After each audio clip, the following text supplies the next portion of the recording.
Čau, já jsem Radim. Čau, já jsem Kuba. A dneska nám přišel balík od firmy Chytil. A teď se nás spolu rozbalit.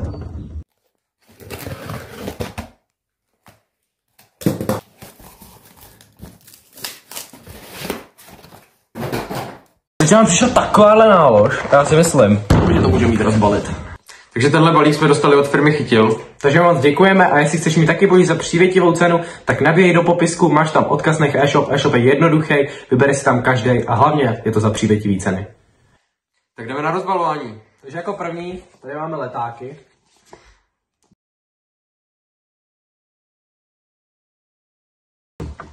Jo, tady máme samolepky. Samolepky všeho druhu. 1, 2, 3, 4. Máme jich fakt hodně, takže kdyby někdo chtěl, tak nám určitě napište, nějak se domluvíme. A myslím, že můžeme jít dál. Takže jako další, tady máme merch, 2 kšiltovky. No a k tomu tady máme 2 trička. Takže si myslím, že my se jdeme převlíknout. Tak jo, tak jsme se převlíkli. Tričko je skvělý, 100% bavlna, doporučuju. Jako na první pocit fakt příjemný, to samý kšiltovka, takže určitě doporučujeme. Takže jako první mám tady. Takže tohle boilies vypadá takhle.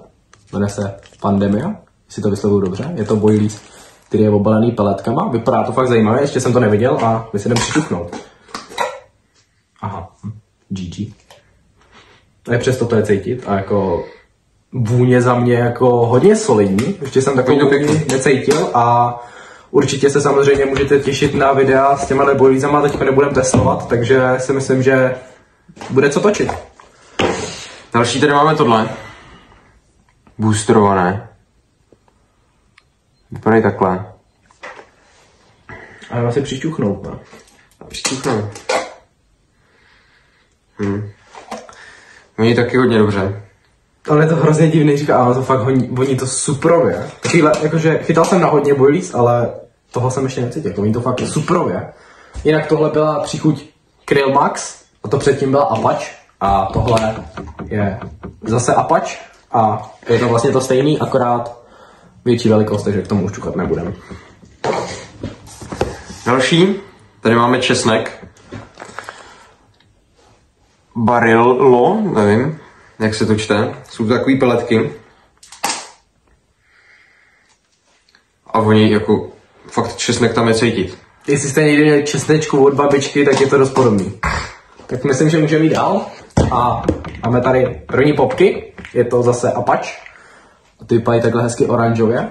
V té vodě budou svítit, tak snad na to něco chytneme. A vůní hodně solidní. No, si řeknete, že to je stejná příchuť a to boilies všechno voní úplně jinak. Jak popka, tak tam to voní to jinak. Pak tady máme další to Pandemia.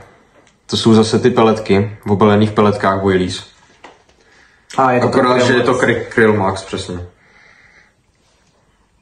Takový dost masový mi přijde. Dost masový, no. Uvidíme, co na to chytneme, doufám, že... Jsou to 24. Doufám, že ryby budou mít radost. Jako další, tady máme zase Apache a tentokrát to vypadá jako rozpustné boilies dokonce.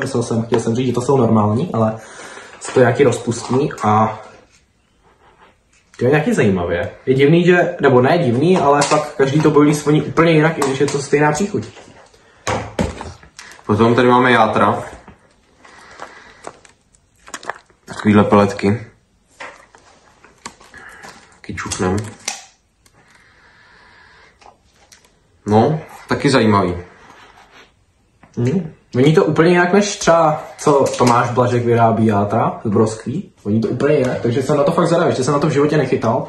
A jsem zvědavý, jestli to něco chytne. Jako další, tady je to boosterovaný boilies, akorát ten Apache zase. Chci jen zase čuknout. A tohle je hodně silná vůně. Tohle by mohlo teď na jaře na řece fungovat, takže uvidíme. Potom tady máme popky. Je to zase Krill Max. Hezky růžovoučky jsou.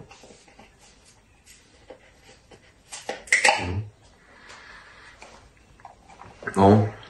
Pěkný. Jako ty taky voní zajímavé. A ty popky jsou takový voňavější prostě. Jo, ale je dobrý, že na tím je tohle, neuniká vám. Ne, každý to tam dává samozřejmě. Takže ceníme. Potom tady máme rozpustné, další.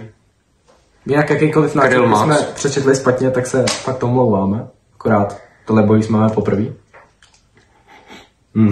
A ty voní asi nejlíp zatím. Jako zatím tyhle ty boilies, jako voní fakt superově. Ale to, co voní, nám nemusí chutnat ryba. Jako další, balansky dokonce, je to Apache zase.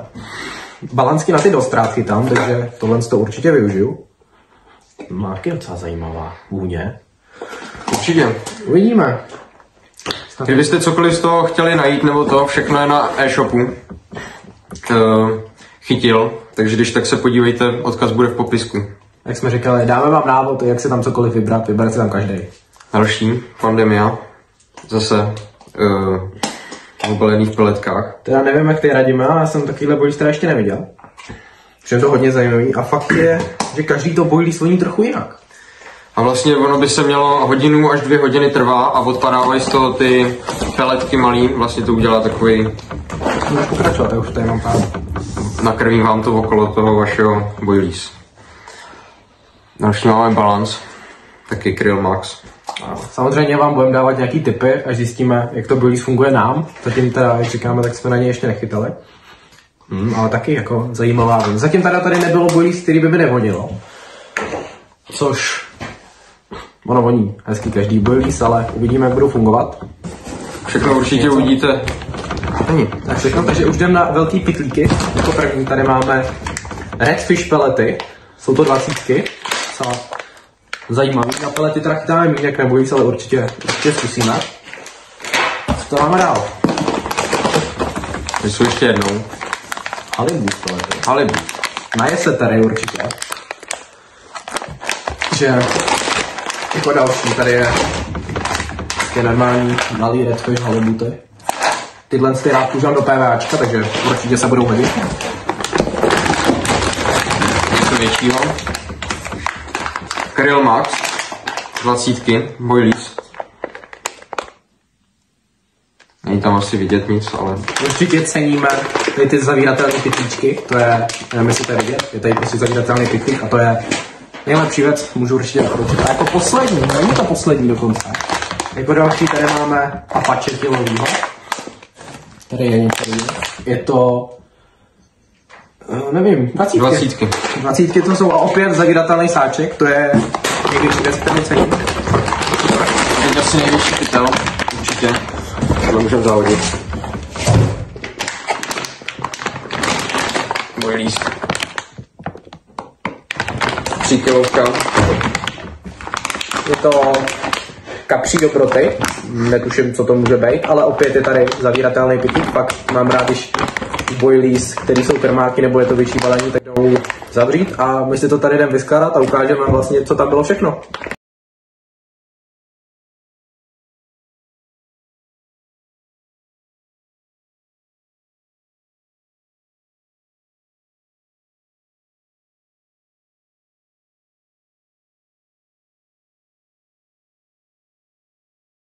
Takže jsme u konce videa. Děkujeme za zaslání balíků. V popisku najdete Instagram.